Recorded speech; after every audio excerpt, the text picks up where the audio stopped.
Barakallahu fikum. Kita lanjutkan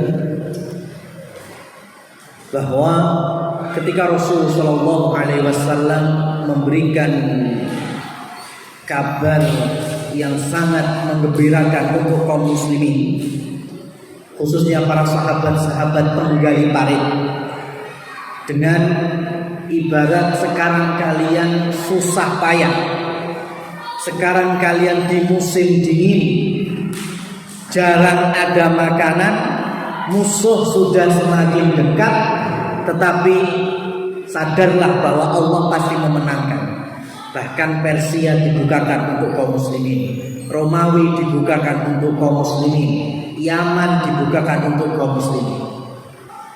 Ini semua sahabat mereka beriman akan hal gaib. Ini hal gaib, ya, belum terjadi. Bahkan tahun-tahunan berikutnya baru terjadi di masa Khalifah Umar bin Khattab. Tapi ternyata sebagian dari orang munafik, ya, itu nggawe goro-goro. Mereka tahu kisah ini, mereka mendengarkan sabda Rasulullah ini karena mereka juga ada di Madinah. Tapi mereka dikekalkan oleh Allah Subhanahu wa taala dalam surat Al-Ahzab.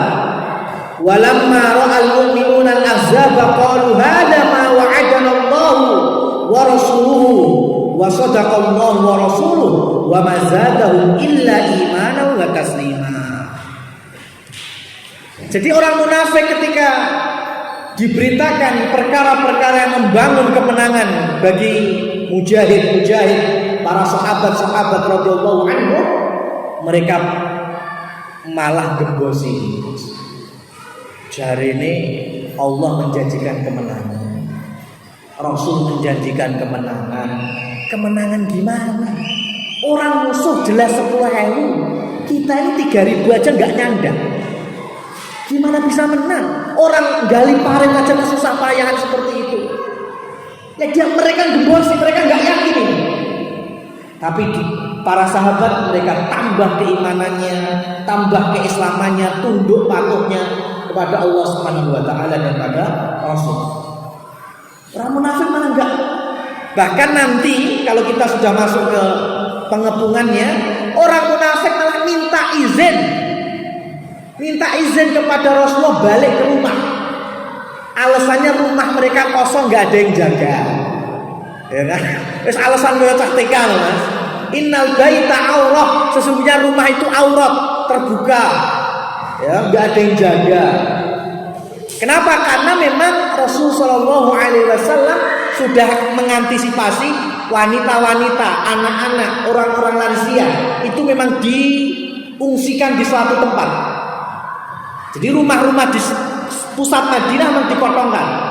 Karena kan nggak tahu nanti kena panah api, ya, atau manjanik itu kayak apa itu, pelintengan itu, Mas, tapi bau besar, kemudian dilempar gulungan api, ya, itu kalau ngenain rumah bisa kebakar, bisa menghancurkan, maka takutnya terjatuh korban, maka Rasul mengungsikan wanita, anak-anak dan lansia. Nah, yang dewasa terjun gali parit, ya, atau diperbantukan di pos-pos yang ada saat itu. Orang munafik minta izin untuk pulang. Nah, ini Allah kekalkan di dalam Quran surat Al-Ahzab. Ya, dan inilah gunanya ketika kita mengkaji sirah Rasul Shallallahu Alaihi Wasallam berlandaskan Al-Quran, karena banyak sekali yang Allah firmankan dan Allah kekalkan di dalam Al-Quran. Contohnya perang Khandaq. Ya, karena sekarang terlalu banyak kaum munafik, zindiq, atau musuh-musuh Islam dari dalam, mereka juga nggak melepas Al-Quran. Ya, mereka tidak melepaskan Al-Quran. Masih ingat ketika dahulu masih ada liberal masih belum berselimutkan Nusantara, nah, masih liberal mereka, pluralisme agama. Mereka memakai Al-Baqarah ketika orang mau sholat kok hadap kiblat, ya kan, hadap Ka'bah, memang mesti Ka'bah. Orang Al-Qur'annya berbicara Kalau kalian sholat, fa ainama tuwallu fathamma wajhullah. Kemana kalian arahkan, di situ ada Allah Subhanahu wa taala. Ora kudu madhep kulon. Pakainya Quran loh. Dimanapun kita mengarah, di situ Allah mengetahui. Jadi rapopo madhep ngetan, madhep ngidul. Akhirnya muncul kasus kaum-kaum mengatasnamakan Islam yang sholat madhep pantai selatannya ya, yang Pangandaran. Ya kan, Amdas sama MUI langsung disesatkan. Itu salah satunya. Mereka nggak pakai dalil, pakai Al-Quran itu tadi. Kemana kita mengarah, maka di situ ada Allah Subhanahu wa taala. Wah, enggak apa-apa berarti lagu itu madhep ngulon nek cara ning Indonesia. Wah, repot. Maka butuh mengetahui asbabun nuzul, dan hal semacam ini bukan hanya di zaman kita. Ya, di zaman Nabi, di zaman bukan Nabi ya, di zaman sahabat maksudnya. Kayak di zaman Umar. Ya, di zaman Umar itu ada salah seorang dari sahabat yang dia lagi dapat godaan dari setan ceritanya. Jadi mendem itu. Ya, tapi dalam jihad melawan Qadisiyah, wah ini ada di garda depan, tapi mendem. Ya, sahabat ngomongkan kepada Umar yang nggak bisa langsung hukum. Masalahnya ini sempat makmum sama Rasul, sempat bermajlis di Masjid Nabawi. Bayangkan sama-sama sahabat, buat menawan dua ijtihad kan? Wah ini kacau kan? Maka Umar kumpulkan, ada putranya sendiri Ibnu Umar, ada Ibnu Abbas, kemudian ada Ali. Ya, ketika ditanyakan sahabat ini, ternyata benar sahabat ini membawakan dari Al-Maidah ayat 93, yang mana Allah Subhanahu wa taala berfirman, "Laisa 'alal ladzina amanu wa 'amilus sholihati junahun fima ta'imu idza mattaqaw wa amanu wa 'amilus sholihat." Enggak masalah. Ya, dari perlakuan-perlakuan yang telah lampau yang dilakukan oleh orang-orang yang beriman bertakwa. Sing penting imane kuat, takwane kenceng. Enggak masalah. Nah, itu. Ini sahabat merasa ini mereka tetap berjuang di jalan Allah.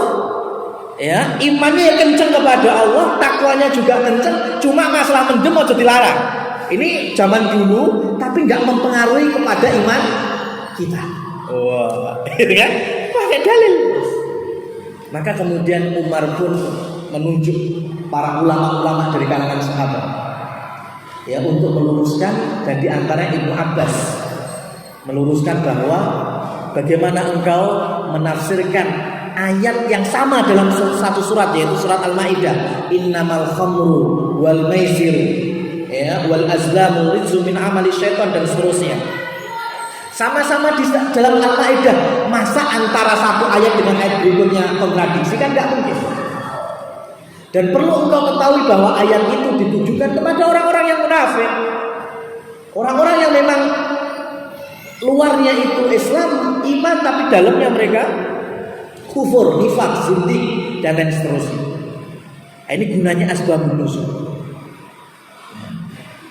Di zaman Aisyah radhiyallahu taala anha, dan ini turunannya ada sampai kita sekarang.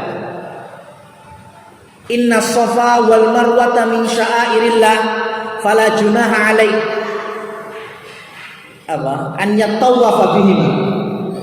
Ketika Allah berfirman, sesungguhnya Safa dan Marwah termasuk syiar-syiar Allah, bukti kebesaran Allah, maka enggak apa-apa engkau tawaf, engkau sa'i di situ.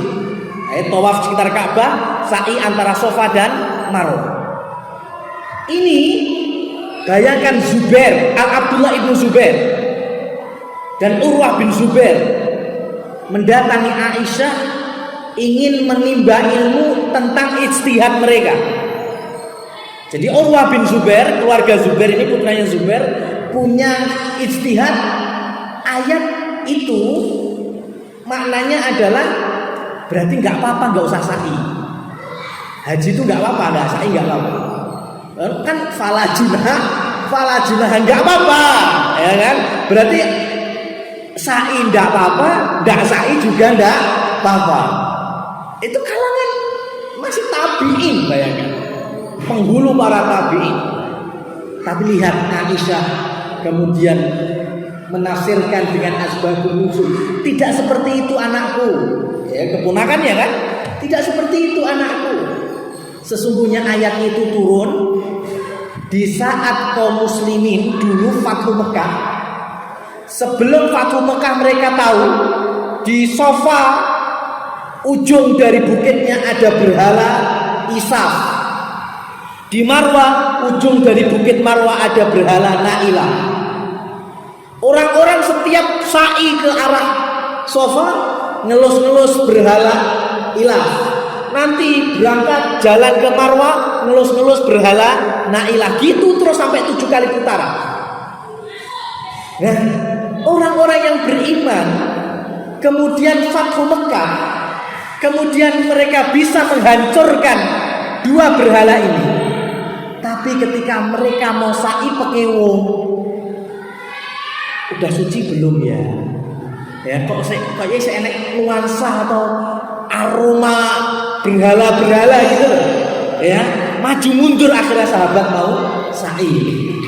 Sampai kemudian Allah turunkan Al-Baqarah ini, inna sofa wal marwata min sya'ira fala junaha. Kita enggak apa-apa, enggak usah direken, berhalanya sudah hancur. Ya, sudah enggak ada kemusyrikan lagi di kota Makkah. Maka enggak apa-apa, silahkan kalian sa'i 7 kali putaran. Itu tafsir. Ya, itu tafsir. Nah, model semacam ini, mohon maaf, ini akhirnya terkadang kaum muslimin dibawa oleh orang-orang yang mohon maaf juga, yang hanya mengepentingkan mungkin duit, ya, itu kadang haji wajib hajinya nggak diperhatikan. Kenapa? Yang penting rukun nih, wajib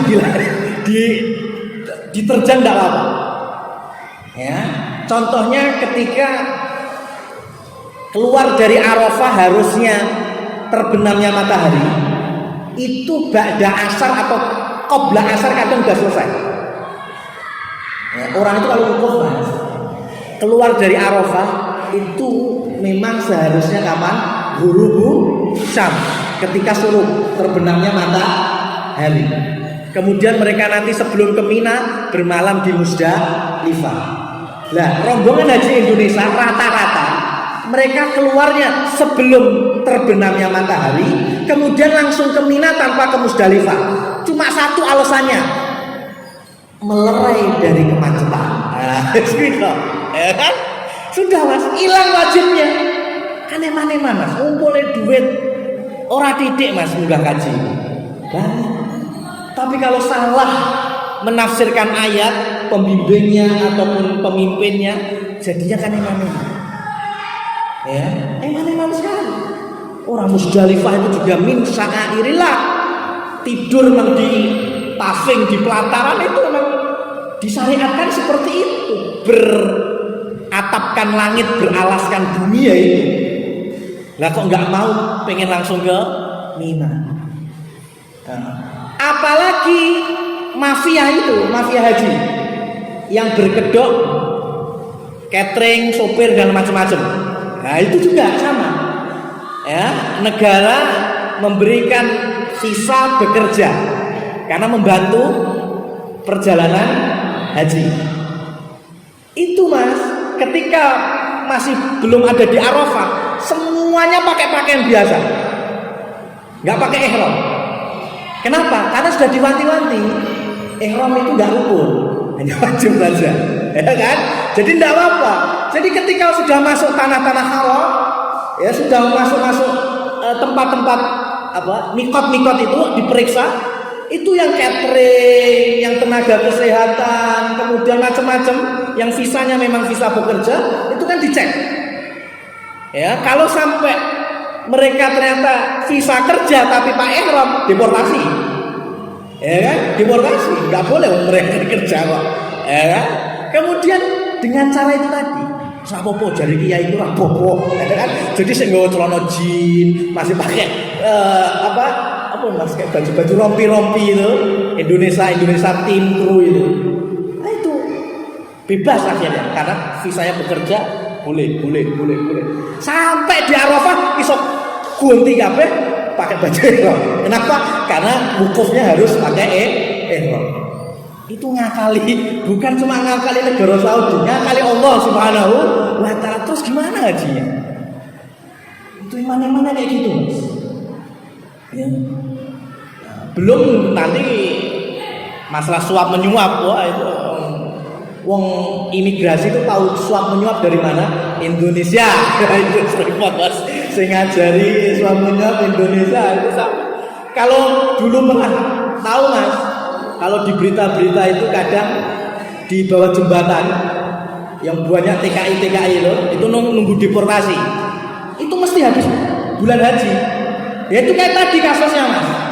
Ya, yang penting berangkat dulu, ketemu haji ya,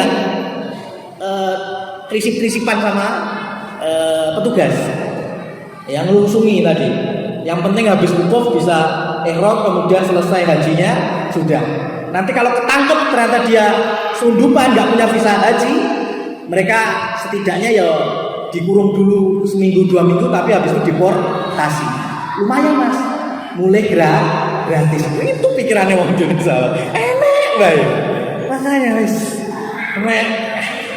Bingung bang. Mungkin sebagai zaman sekarang ya edw ya bisa aja cari celahnya itu pinter ya. Liciknya maksudnya. Ya kalau cerdas itu enggak apa-apa, masa liciknya itu enak weh. Cara iso ngelabui, terkadang kayak gitu masih minta doa. Ya kan? Doanya apa? Doa apa? Minta ampunan dari Allah. Hajimu ora bener ini. Sik minta njaluk donga. Yesus.